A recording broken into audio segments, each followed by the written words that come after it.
Hi friends, ನಮಸ್ಕಾರ. ಚಿರೋಣಿ ರೆಸಿಪೀಸ್ಗೆ ಸ್ವಾಗತ. ಇವತ್ತು ನಾನು ಹೋಟೆಲ್ ರುಚಿಯಲ್ಲಿ ಇಡ್ಲಿ ಆಗ್ಬೋದು, ದೋಸೆಗಾಗ್ಬೋದು ನಾವು ಸಾಂಬಾರನ್ನ ಯಾವ ರೀತಿ ಮಾಡೋದು ಅಂತ ಈ ವಿಡಿಯೋದಲ್ಲಿ ನೋಡೋಣ. ಹಾಗೆ ನನ್ನ ಚಾನಲ್ ಯಾರೆಲ್ಲ ಸಬ್ಸ್ಕ್ರೈಬ್ ಮಾಡದೆ ನೋಡ್ತಿದ್ದೀರೋ ಪ್ಲೀಸ್ ಹೋಗಿ ಸಬ್ಸ್ಕ್ರೈಬ್ ಮಾಡ್ಕೊಂಡು ನೋಡಿ. ಹಾಗೆ ಪಕ್ಕದಲ್ಲಿರೋ ಬೆಲ್ ಐಕನ್ನ ಕ್ಲಿಕ್ ಮಾಡಿ. ಬನ್ನಿ ಹೇಗೆ ಮಾಡೋದು ಅಂತ ನೋಡೋಣ. ನಾನಿಲ್ಲೊಂದು 4 ಟೊಮೊಟೊನ ದೊಡ್ಡದಾಗಿ ಹೆಚ್ಕೊಂಡು ಹಾಕ್ಕೊಂಡಿದ್ದೀನಿ. ಹಾಗೆ ಒಂದು ಈರುಳ್ಳಿನ ಕಟ್ ಮಾಡ್ಕೊಂಡು ಹಾಕ್ಕೊಂಡಿದ್ದೀನಿ.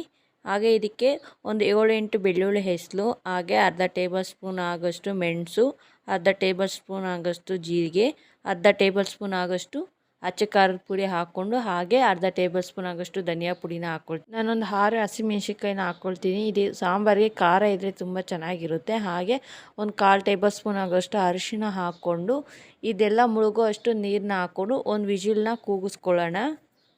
ಈಗ ಲಿಡ್ನ ಕ್ಲೋಸ್ ಮಾಡಿ ಒಂದು ವಿಜಿಲ್ ಬರ್ಸ್ಕೊಳ್ಳೋಣ. ಈಗ ಒಂದು ವಿಜಿಲ್ ಆಗಿದೆ.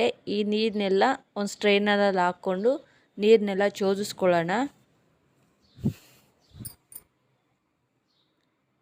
ಇದೆಲ್ಲ ತಣ್ಣಗೆ ಬಿಡೋಣ. ಹಾಗೆ ಈಗ ತಣ್ಣಗಾಗಿದೆ. ಒಂದು ಮಿಕ್ಸಿ ಜಾರಿಗೆ ಇದನ್ನೆಲ್ಲ ಹಾಕ್ಕೊಂಡು ಸ್ವಲ್ಪ ಮೀಡಿಯಮ್ ಆಗಿ ರುಬ್ಕೊಂಬರೋಣ.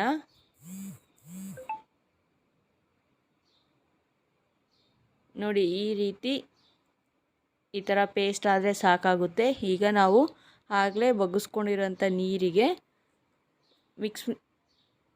ಇದಕ್ಕೆ ಹಾಕಿ ಮಿಕ್ಸ್ ಮಾಡ್ಕೊಳ್ಳೋಣ.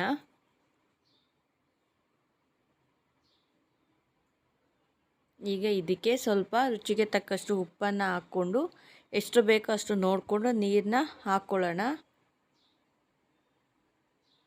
ಈಗ ಒಂದು ಸಲ ನೀರು ಹಾಕಿದ್ಮೇಲೆ ಒಂದು ಸಲ ಚೆನ್ನಾಗಿ ಮಿಕ್ಸ್ ಮಾಡಿಕೊಂಡು ಸ್ಟವ್ ಮೇಲೆ ಕುದಿ ಬರೋವರೆಗೂ ಕುದಿಸ್ಕೊಳ್ಳೋಣ. ಹಾಗೆ ಇದಕ್ಕೆ ನಾನು 1 ಟೇಬಲ್ ಸ್ಪೂನ್ ಆಗೋಷ್ಟು ಕಡಲೆ ಹಿಟ್ಟನ್ನು ತೊಗೊಂಡು ನೀರಲ್ಲಿ ಪೇಸ್ಟ್ ಥರ ಮಾಡ್ಕೊಂಡಿದ್ದೀನಿ. ಇದೇನಕ್ಕಪ್ಪ ಅಂದರೆ ನಾವು ಇದು ಹಾಕೋದ್ರಿಂದ ಸಾಂಬಾರು ಸ್ವಲ್ಪ ತಿಕ್ಕಾಗೂ ಬರುತ್ತೆ, ಟೇಸ್ಟು ಇರುತ್ತೆ. ಅದಕ್ಕೋಸ್ಕರ ಹಾಕ್ಕೊಳ್ತಾ ಇದ್ದೀನಿ. ಇದು ಕುದಿಯೋಷ್ಟರಲ್ಲಿ ಒಂದು ಒಗ್ಗರಣೆನ ಮಾಡ್ಕೊಳ್ಳೋಣ. ಒಂದು ಪ್ಯಾನಿಗೆ ನಾನು 2 ಟೇಬಲ್ ಸ್ಪೂನ್ ಆಗೋಷ್ಟು ಆಯಿಲನ್ನು ಹಾಕ್ಕೊಂಡಿದ್ದೀನಿ.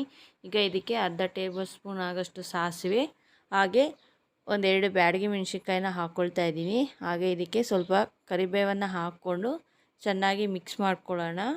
ಈಗ ಇದಕ್ಕೆ ಇದನ್ನು ಸಾಂಬಾರು ಜೊತೆಗೆ ಸೇರಿಸ್ಕೊಳ್ಳೋಣ. ನೋಡಿ, ಈಗ ಇದು ಕುದೀತಿದೆ. ಇದ್ರ ಜೊತೆಗೆ ಒಗ್ಗರಣೆನ ಸೇರಿಸ್ಕೊಳ್ಳೋಣ. ಸೇರಿಸ್ಕೊಂಡು ಆದಮೇಲೆ ಸ್ವಲ್ಪ ಕೊತ್ತಂಬರಿ ಸೊಪ್ಪನ್ನು ಹಾಕ್ಕೊಂಡು ಸ್ವಲ್ಪ ತಿರುಗಿಸ್ಕೊಂಡ್ರೆ ನೋಡೋದ್ರಲ್ಲ ಎಷ್ಟು ಈಸಿಯಾಗಿ ಒಂದು 10 ನಿಮಿಷದಲ್ಲೆಲ್ಲ ಮಾಡ್ಕೊಬೋದಂಥ ಸಾಂಬಾರನ್ನ ಯಾವ ರೀತಿ ಮಾಡೋದು ಅಂತ